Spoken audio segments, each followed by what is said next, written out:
Imagine a world where the very concept of leadership, the foundation upon which we've built our businesses, our institutions, and even our society, is nothing more than a myth.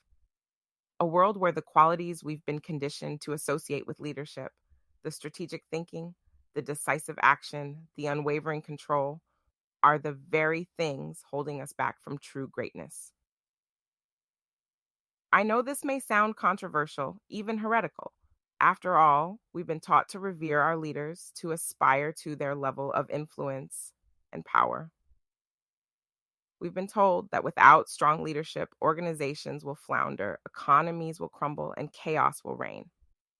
But what if I told you that this belief, this assumption that has guided us for so long, is fundamentally flawed? You see, the problem with our current understanding of leadership is that it's based on a model of command and control. It's a model that says the leader is the one with all the answers, the one who sets the course and ensures everyone falls in line. It's a model that values compliance over creativity, obedience over innovation. And it's a model that, in today's rapidly changing world, is increasingly obsolete. I learned this lesson early in my career during a moment of crisis that forever changed my perspective on what it means to be a leader. I was working at a company that was on the brink of losing one of its biggest clients. The project was failing, tensions were high, and fingers were being pointed in every direction. It seemed like a situation that called for a strong, decisive leader to take control and steer the ship back on course. But that's not what happened. Instead, in a company wide meeting, our senior leader did something remarkable.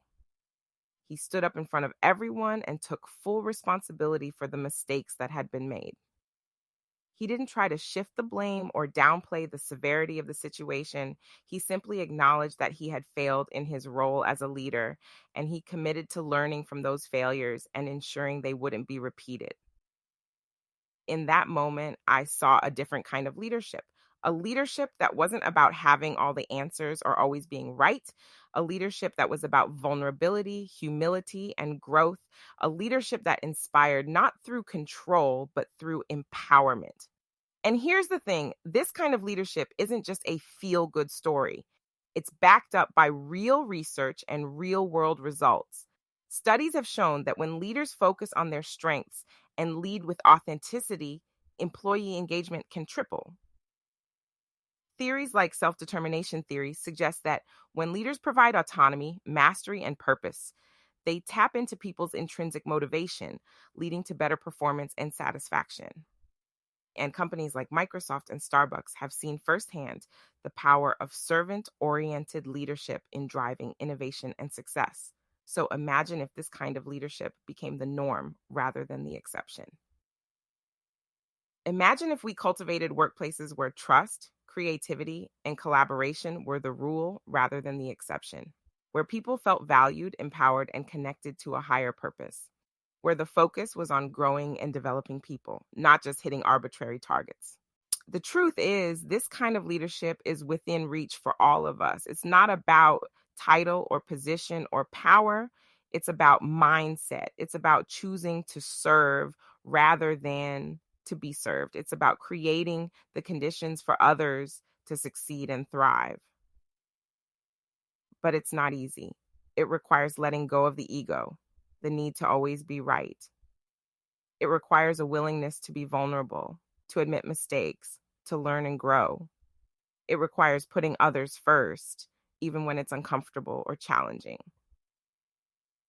But the rewards are immeasurable because when we lead from a place of authenticity and service, we don't just build better organizations, we build a better world.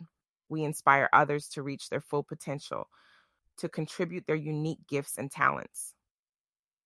We create a ripple effect of positive change that extends far beyond the walls of any one company or institution.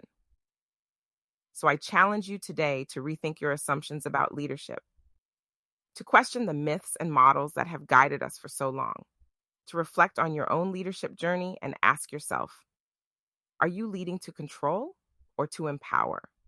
To be right or to be real? To serve yourself or to serve others? The world is changing faster than ever before. The old rules and hierarchies are crumbling, and in their place, a new kind of leadership is rising. A leadership that values authenticity over authority, contribution over control, empowerment over power. This is the leadership our world needs. This is the leadership each of us is capable of, if only we have the courage to embrace it. So let's step up. Let's lead with humility, with vulnerability, with service. Let's create a world where every person has the opportunity to thrive, to grow, to make their unique impact. The myth of leadership is crumbling. And in its place, a new truth is emerging. A truth that says leadership isn't about what you control, but what you unleash. It's not about being the smartest or the strongest, but about bringing out the best in others. It's not about power over, but power with. This is the future of leadership. And it starts with each of us here and now. So let's embrace it. Let's live it. Let's lead it. Thank you.